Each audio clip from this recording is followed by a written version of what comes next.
Undevoured, co-authored by with Jared Schusterman. 1:17. When Roland Taggart steps on the wrestling mat, he feels like an animal. It's something about the way his adrenaline pumps through his veins, the bitter sting of cleaning chemicals that fills his nostrils, the way cold sweat sticks to his skin after a match. It's stimulating. It makes him feel alive. Roland stares into his opponent's eyes for any sign of fear, but finds none, only a deep hue of red with flecks of purple pigment injections.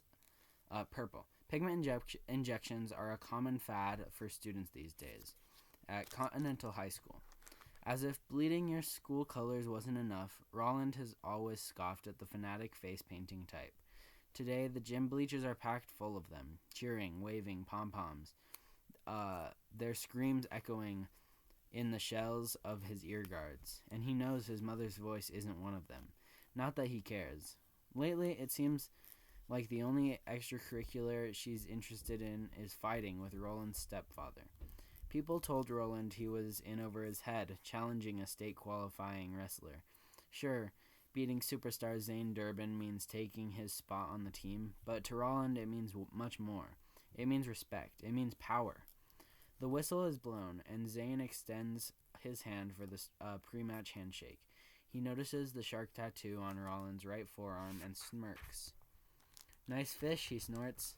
Roland keeps his cool and offers a cordial smile and grips Zane's hand, commencing the match. Roland moves first and grapples, eventually positioning himself for his signature move, the body lock. He uses his raw strength to squeeze Zane's torso, compressing his spine, forcing him to fold backward and collapse to the mat. Roland pounces and pins him down, but despite Roland's muscle, his opponent surges forward, tearing free from Roland's grasp and avoiding what felt like a sure win. Roland curses himself, not just for having let Zane escape, but because he lost control. He shakes it off, gets back into his stance, and begins circling methodically. Roland steps left, forcing Zane to shift his weight right. Roland moves in a rhythm so calculated it's almost hypnotizing, and he can feel himself gaining control of the match. Roland very suddenly lowers his center of gravity all in one motion, exploding into Zane, but his opponent slips off with ease, and Roland stumbles to the ground. It seems as if every ounce of energy that Roland exerts, Zane gains in power, and now Zane is dancing around, taunting him. He can see the amusement in Zane's gaze, and it reminds Roland of the way his stepfather would look into his eyes after a big fight with his mother. She'd be crying on the cold kitchen floor. Then Roland and his stepfather would find themselves face to face in the doorway, his stepfather looking down at him with the same sick glint of pleasure in his eyes that screams, "I own you, and there's nothing you can do about it." By now, Roland's ears are ringing. The crowd roars from the bleachers, or maybe it's just the sound of blood rushing through his head, because within seconds he feels an uncontrollable wave of emotion surging through him.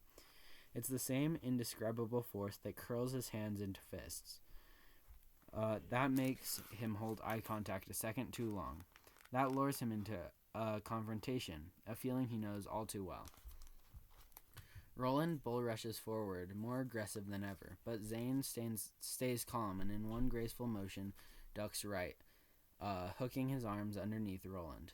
Zane thrusts backward and uses Roland's own momentum against him.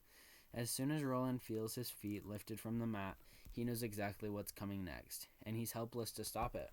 Even before he's slammed down onto the mat, he knows this match is over. And he flashes to a time when he was a child, standing at the edge of a pier, that emotionally precarious moment just before jumping. A memory of looking down, helpless and hopeless. Not because of how far the fall was, but because he knew exactly what would happen the moment he hit the water. 2. 8. Today is the last day that Roland is going to grow a pair, or at least that's what his stepfather told him as he gazed out to the horizon. Sure, a lot of kids his age jump off the pier, but heights aren't exactly Roland's forte at 8 years old. Roland's grandmother moved to Southern California after retiring, which made for a good excuse to escape the landlocked summer swelter of Indianapolis for a kinder, gentler swelter and a beach day was the only way for Roland and his younger sister to escape their parents and their drinking.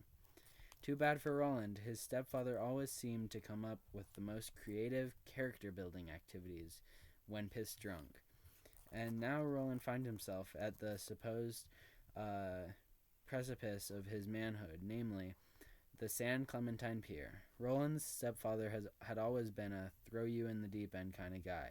However, this brings a whole new meaning to the phrase. He lifts Roland over the railing, setting him down on the ledge on the other side. See, everyone else is doing it, he slurs, failing to see that such values run contrary to that of every parent in the history of parenthood. His stepfather is known to have a short temper, and Roland smells more than just beer on his breath. If you jump, I'll jump too. How about that? His stepfather says as he grabs the back of Roland's neck, making Roland tense up even more. I promise. Still, Roland clings tight to the splintery railing, terrified. Do it, he commands, and he digs his nails tighter into Roland's arm. And it starts to hurt. So Roland begins to cry. His tears catch in the breeze, and Roland wishes his fear could be windswept along with them, perhaps taken to another place entirely. But his stepfather's grip keeps him stuck in reality. Others take notice of the scene, which only fuels his stepfather's rage. So he tries to pry Roland's finger from the railing, and Roland cries quickly turn into screams. He breathes into Roland's ear, I'm your father. You have to trust me. But Roland doesn't trust him, and he knows this man isn't really his father. So Roland wraps both of his arms around the railing, clinging for all he's worth. But his stepfather isn't much stronger. He pulls Roland free, lifts him up, and hurls him down into the water below. A terrifying fall. A brief sting. An abiding belief that he's going to keep sinking down and down. But then Roland surfaces, gasping for air. He reminds himself that he can swim. He confirms that yes, he's still alive.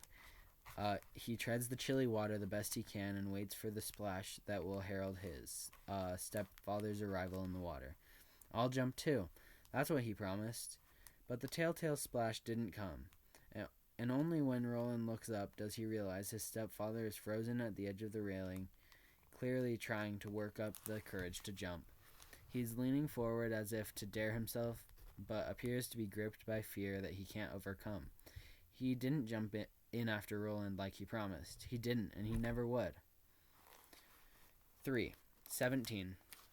Last year, Roland's guidance counselor suggested that he channel his energy into something that builds personality rather than punching everyone else into submission. Now he gets to slam the mousy know-it-all from third period, and if he does it with enough conviction, he might just earn himself an A. Nearly 2 weeks have passed since varsity challenges, long enough for everyone to forget Roland's loss to Zane. Everyone, that is, except Roland. Even though practicing with junior varsity every day is a constant reminder of his failure, Roland doesn't let it get to him. Deep down, he knows that he's just biding for time, waiting for the right moment to make his next move. Roland is popular at school, not because he's particularly well liked, but because no one else has the guts to tell him otherwise. He and his group of friends, about 10 in all, hang out at what they like to call the Hill, a not-so-clever name for the large elevated patch of grass located in the center of campus. The guys he hangs out with are the troublemaking type, their eyes reddened by pigment injections and bodies inked like at urban interchange, as if appearing less human might prevent them from being unwound. People joke that when the juvie cops need to make a quota, they'll come to the Hill and take their pick. Jokes like these don't really bother Roland, because even if they were true, he knows he would be the last to go. Roland doesn't really get in fights anymore. Why should he when he has people ready and willing to do his dirty work for him? As far as anyone is concerned, Roland is the alpha of the pack. He's respected because he's fair, and above all, he's dangerously intelligent. And everyone knows it. He spots Jane from across the quad, sporting his varsity Letterman jacket, lined to the seam with patches that boast his every earthly accomplishment. An all-American jock, honor student, captain of the debate team, and perhaps the most popular kid at school. He even won homecoming king this year, Not that Roland really cares about that sort of thing. Sure, Roland has his sights set on Zane ever since the day of the match, but today is different. Today, Zane seems on edge, vulnerable. It's not until Roland gets closer that he realizes it's because Zane's been arguing with his girlfriend, Valerie Mills, a girl Roland dated a couple years back. He watches as Zane paces, pointing an accusing finger at her. Valerie eventually storms off, eyes black and running with mascara. To the rest of the school, this little altercation might turn into fifth period gossip, but to Roland, it means much more. It means opportunity, not for revenge, but to take what's rightfully his. Roland watches from the top of his hill, eyes beaming, because he knows exactly what he needs to do. 4. 11. A human being is supposed to be the sum of their genes and their environment. However, Roland feels a slave to his home environment and is estranged from at least half of his biology, having never met his real father. To Roland, his life equation feels far from balanced, even though his family may appear relatively functional to the rest of the world.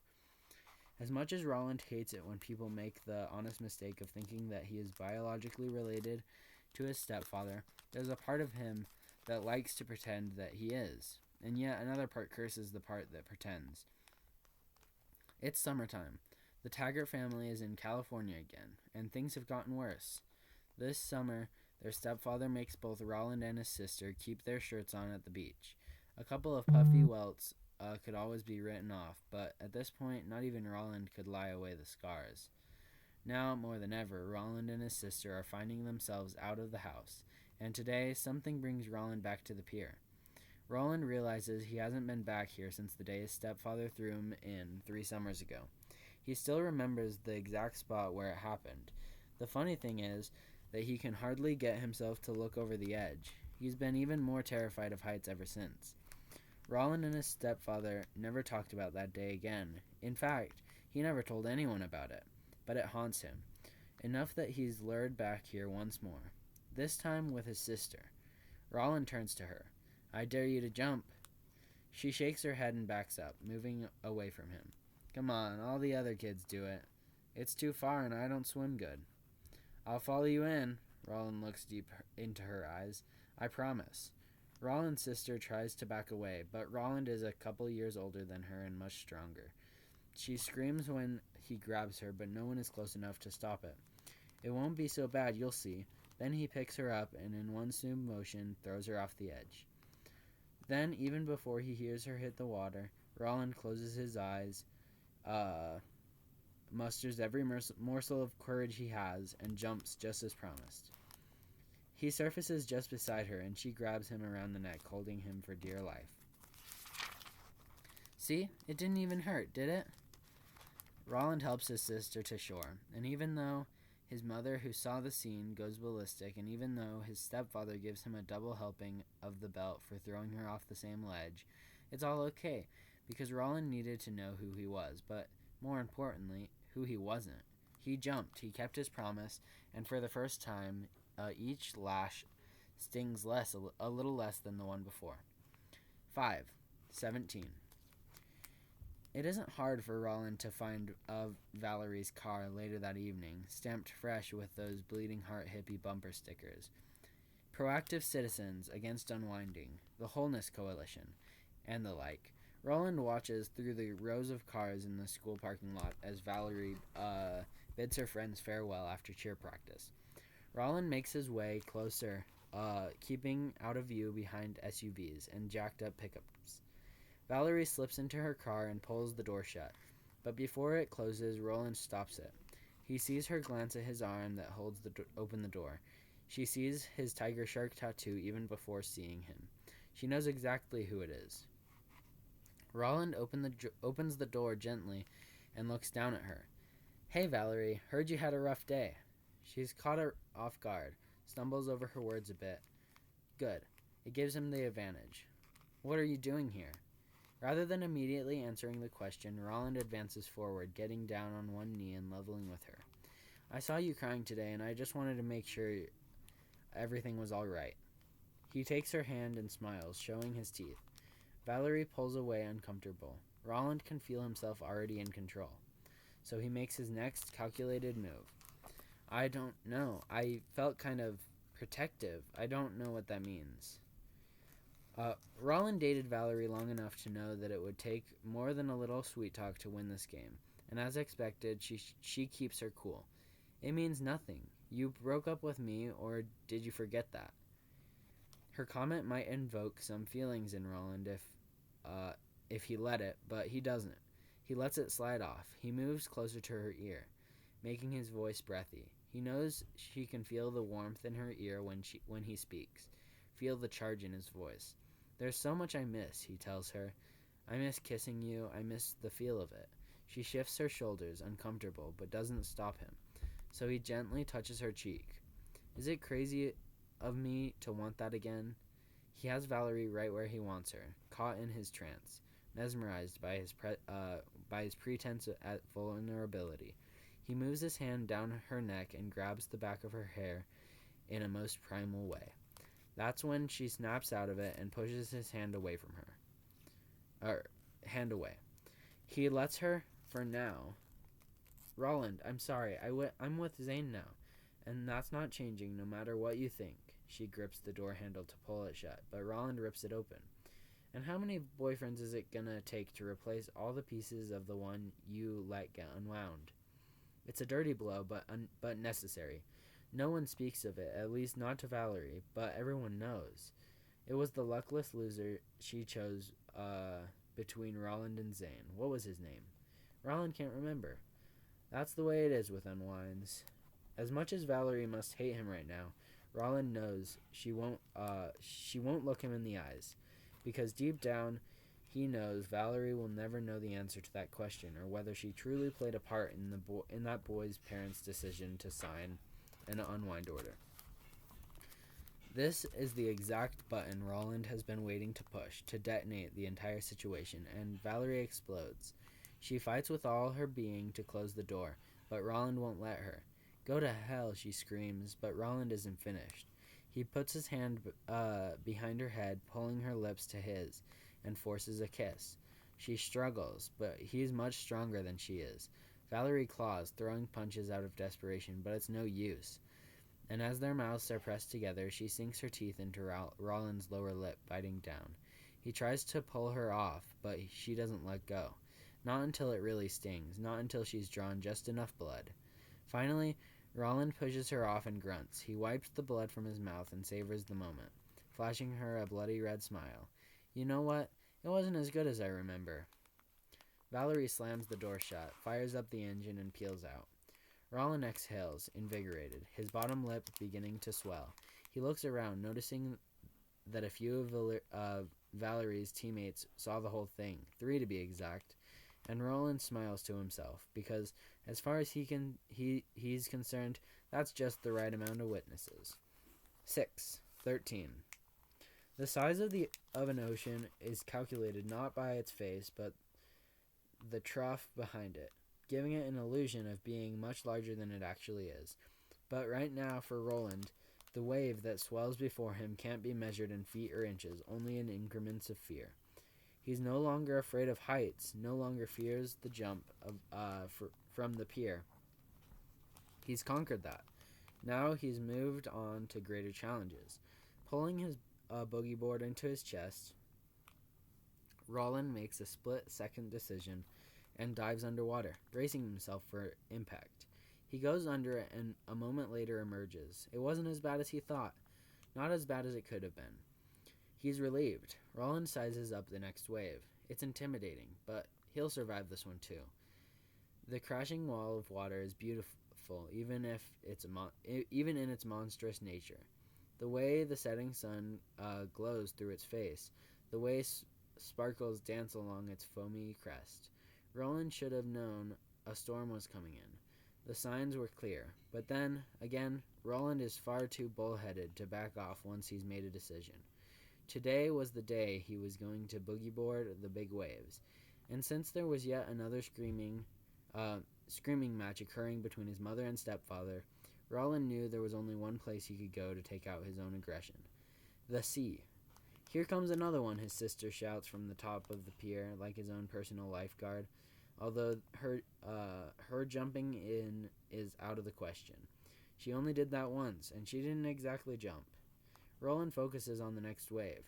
It's bigger than the others. Maybe a 10-footer, he thinks. He braces himself and takes it head on, the ocean tide sucking him under and thrashing him around like a rag doll. The boogie board flies, and he feels it tug on the rubber cord around his wrist.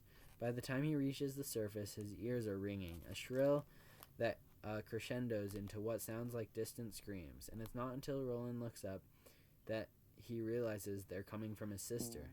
She's frantic, pointing to the water. Roland feels a surge of adrenaline. He pulls the boogie board back to him and focuses his attention on the water, but the sun temporarily blinds him, refracting through the surface like a prism. He panics, trying to assess his surroundings, interpret his sister's hysteria, but it only hits him when he feels something large brush past his leg. 17. Wrestling is always the first period of the day, and Roland knows that Zane will be there. He also knows that gossip travels at an exponential rate, so Roland makes a point to show up to practice 10 minutes late. And after all the wrestlers have arrived, a controlled environment where everyone's watching. Roland opens the gym door and surveys the room. Rows of wrestlers are stretching on the mats, per usual. He walks by carefully, scanning the faces of each of his teammates. However, Zane isn't one of them, and only then does he realize that the coaches aren't there either. Without warning, someone explodes into Roland's side, sending him sliding across the mat. Roland doesn't need to look up to know who it was. Zane towers over him, his red eyes more fierce than ever. Before. Keep your paws away from Valerie, he growls. Roland reflexively jumps to his feet, getting in Zane's face. He clenches his fist, pumped full of rage, but it feels all too familiar, and it reminds him of the last time their eyes locked, the time when Roland let his emotions consume him, the time he was lifted off the ground and hurled down on his back. So this time, he decides to remain in control. Rather than swinging, he forces his fists open and responds calmly. I don't know what you're talking about. Apparently, it wasn't the reaction Zane was looking for, because he pushes Roland even harder and snarls. Don't lie to me. Roland steps forward again, refusing to back down. Roland knows that fighting is exactly what Zane wants him to do. It's exactly what he expects Roland to do. And before long, their teammates have started gathering around and encircling them, forcing the situation into a pressure cooker. Roland adapts to it and plays the crowd. He shakes his head convincingly. What the hell are you talking about? Already pushed to the edge, Zane doesn't buy his show. He swings a right hook, connecting with Roland's jaw, and before Roland can even react, his teammates are rushing in to break it up. Zane fights them off, and never taking his eyes off Roland. Go get unwound, he growls. Wrestlers go to hold Roland back, but he remains calm. He doesn't resist. Instead, he smiles, letting the words roll off, and touches his fingers to his mouth, examining the blood, almost intrigued. Coach Pratt bursts through the gym doors and makes his way to the center of the mat. What's going on here, he demands. Zane fumbles his words, still too heated to formulate a coherent sentence. So Roland decides to speak for him. We were wrestling, he says calmly. Zane is completely taken aback. Roland continues. We were wrestling and things got out of control. The coach looks at Roland's fat lip and back to Zane, who's still clenching a fist. I ought to bench you till the next tournament. But Roland takes up Zane's defense. Nah, you don't have to do that. Everything's cool. It was a misunderstanding. Coach Pratt turns back to Zane. Is this all true? Zane nods. He doesn't really have a choice. And even though Pratt doesn't fully buy the story, the explanation is enough for him to overlook the fight. It's not uncommon for scuffles like this to take place on the mat. As if nothing happened, Roland strolls quietly to the center of the mat and begins his stretching routines. Because even though things didn't quite go as planned, he knows that this is only round one. Sure, most people like to root for the underdog, but it's human nature to side with a victim. So he grins, revealing a blood-painted smile, because this is Roland's game, and now he's in complete control. 8-13. Roland searches the water in terror. To him, every dark shadow is instantly a predator. Every splash sounds like a beast of prey. He tries to convince himself that it was a fish, or maybe even a seal. On the other hand, his sister wouldn't have screamed if that's all it was. Roland paddles violently, his body tight to his boogie board, fighting against the riptide. He's been dragged out too far. Dark clouds swell overhead, and the pier grows hazy in the distance. He decides his best chance for survival is to shift direction and paddle with the current toward the adjacent ocean bluffs. But Roland is already running out of strength. His arms grow heavier with each stroke, and even though he's moving with the current, the more he paddles, the farther he feels from land. Whatever was there is gone. It has to be. The sea is the only predator now. Roland feels the shadow of a wave beginning to curl overhead. He snaps his eyes shut and clings tight to the board, letting the sea gobble him. He thrashes about in the ocean's underbelly until he's regurgitated to the surface once again. Roland braces himself for the next wave, but it never comes. Instead, only the ringing pitch of silence. His body shakes, still on the come down from a nasty adrenaline rush. And when Roland finally opens his eyes, everything is still. He takes a moment to catch his breath and take in his surroundings. He's alone. It's nearly dark. The pier is no longer in sight. Everywhere he looks is hazy and blue, as if trapped in the infinitude where both the ocean and the sky collide. Roland screams, but he's been dragged out too far for anyone to hear. He tries to paddle, but his arms grow weak, and the water begins to feel like gelatin. So he cries, only to have his tears swallowed by the ungrateful sea. And then suddenly something bumps the bottom of his board. Roland's heart quickens. He begins to hyperventilate. He feels a pulse in the water beneath him. Undulations that grow in intensity. The pressure swells until a powerful force explodes upward, launching Roland into the air, ripping him from his board. 9:17. Roland keeps a close eye on Zane throughout practice, and it's not until the last water break that he makes his next move. Roland notices that Valerie sits on the bleachers with a few friends, waiting for Zane to finish practice. Now's the perfect time to close in. He spots Zane across the room, off the mat on the hardwood floor, navigates through a sea of wrestlers, and settles over him. Zane looks up from his water bottle. "What do you want?" he sneers. "I want to settle this," Roland is confident and collected. "You want a black eye now?" Zane scoffs. "No, I want to settle this like men, on the mat." Roland decides to cut to the chase. "I want a rematch." Zane beams arrogance. "I already beat you," and he turns his back, letting it sting. If you win, I'll leave her alone." This catches Zane's attention. He stops, growling over his shoulder. You'll stay away from her no matter what." Roland knows all eyes are on them, so he takes another calculated risk. And what happens if I don't? Zane's eyes spark red with anger, and he spins back around. Roland grins. "Now we're talking." Roland knows that Zane wants to make a statement, especially with Valerie there in the bleachers. However, Zane takes in his surroundings and realizes that he's cornered, unable to start another fight in front of everyone. He shakes his head, incredulous. "I don't get you, Taggart. What hell do you get out of all this?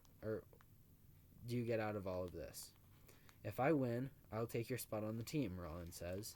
Zane laughs it off with feigned bravado, but Roland knows at the end of the day he can't back down from a challenge, especially with Valerie watching. So Zane takes the bait and clicks his headgear on. "You ready to be humiliated again?" Roland flashes his teeth, showing off a blood-stained smile, and he begins circling in his wrestling stance, ready to strike at any moment, closing in on his prey. 10:13. The shark missed him in the first attack, but only because it caught the edge of the boogie board instead, taking out a chunk. Now it circles, its steely fin spitting water in the distance. Roland is getting closer and closer to the cliffs. He clings to what's left of his board and kicks his leg bleeding, having been grazed by the beast. He thinks about his sister, wondering if she found help, and about his stepfather, who's probably beaten his mother's head in by now. About his screams, swept up and devoured by wind. When Roland finally reaches the shale cliffs, his chest is throbbing. He searches frantically along the stone wall for divots that might help him climb, but the cliff is steep and slimy, offering little to grab hold of. Roland manages to stand on his board and pull himself up, but a wave washes him off the rock's slippery surface, and he's back in the water. The beast is coming for him. He can feel it, and his stomach knots. The dark mass ripples stealthily through the water, terrifying in its silence. Roland claws the wall of shale, his fingers raw and bleeding. The predator strikes and rips away the rest of Roland's boogie board, tearing it to pieces. Roland clamps his eyes shut, wishing that he could snap them open and wake up safe and warm in his bed, that this would all just be a dream, but reality hits him fast. The shark comes around again, brushing past his side. Roland tries the rocks once more, digging his raw fingers into the shale, and this time he pulls himself up, almost out of the water. The shark approaches one last time, even faster than before. Roland grips the next protruding stone and pulls harder. The shale stone cracks loose, sending Roland falling, rock in hand. Roland's heart sinks into the farthest depths of his stomach. So low he feels as if he'll be dragged to the ocean floor. Maybe that would be a better way to go. The thought of it makes him wish he were dead, and he finds himself filled with hate. He hates the ocean for plotting his demise. He hates the wall of shale that mocks him. He hates the beast, but most of all, he hates himself for not being stronger. Then something begins to grow within him, an indescribable force, a powerful surge of energy like he's never felt before, and it makes Roland's fingers curl into a fist, clenching that shard of rock in his hand. And in a split-second decision, just a moment after he hits the water, Roland kicks off from the wall, gripping the stone shard so tightly it digs into his skin. But the pain doesn't matter, because at that moment, Roland is in control. Eat or be eaten, and now Roland is the beast of prey. Within seconds, he is staring into the eyes of the monster, blacker than infinity itself. It all happens so fast. Suddenly, a stabbing pain grips his ankle, pulling him deeper into the abyss. Roland begins to feel himself drowning in his own vertigo, thrashing, kicking, and stabbing with all his might, thrusting his spike into a soulless eye, digging deeper and deeper, and eventually it lets go. 17. Zane bull rushes forward. Roland swims past him with ease. Zane shoots a double-leg takedown, and Roland dives, clamping Zane's head into a headlock. Zane tries to squirm out of Roland's vice grip, but Roland doesn't let go. Instead, he flexes tighter, squeezing every breath of air out of Zane. Zane's face is turning red, and his veins begin to protrude as blood collects in his head. He grasps for air, but Roland spares him none. And just before Zane loses consciousness, Roland releases. And now Zane is bloodthirsty. He tries to stand, but he's sluggish. His motor system is failing him. He swings, hitting Roland in the face. He swings again, and Roland endures them, because he knows with every swing Zane is running out of steam, and by now they've caught the attention of the entire room. Roland lowers his hips, shoots his own double-leg takedown, more powerful than Zane's, then lifts Zane over his shoulder, driving him forward, off the mat. And in one crippling move, Roland slams him down harder than he's ever slammed anyone before. He can hear the crunch of bone the moment Zane hits the hardwood floor.